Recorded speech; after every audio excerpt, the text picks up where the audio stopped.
Hi, I'm Kent German, section editor for CNET.com, and it's a big day here in the studio because we actually have the white iPhone. Yes, it's the white iPhone 4. We've waited so long for it, months and months and months, and well, you probably waited so long that you might not even care at this point. But we're going to show it to you anyway just because it has been so talked about, and we still don't know why it took Apple so long to introduce this device.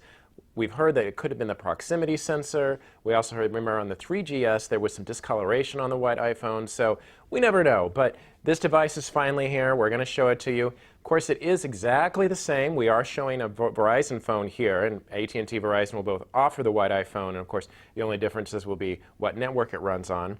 Features are exactly the same on the black iPhone 4, so it's going to have the camera, it's going to have the iTunes connectivity, it's going to have the iPod player, it's going to have the browser. Everything that you'd expect on that phone is going to be there.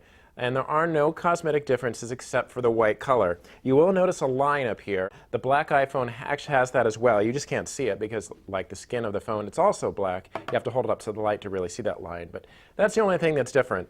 This is the Verizon iPhone, so of course, there is that extra line here in the antenna, but again, that's the only differences you're going to see. Starting with the earlier iPhones, I've never been such a fan of the white models, but I know a lot of people have been, so it's great that you can now have the option to buy it.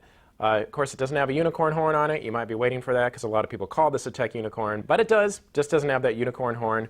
On the back, I thought the back looked a little cheaper than the black iPhone. It's just a real subjective thing that I saw. You may not agree, but just didn't like the skin quite as much. The upside, though, is the back won't show fingerprints as easily, as the black iPhone can get smudgy really quickly, and you're not going to see that here. Now, there's been a lot of controversy over whether the white iPhone is actually thicker than the black model. Some blogs have posted photos that they do see a difference, even though it's maybe 0.2 millimeters, which is hardly anything. And other blogs and news reports have said it's no difference.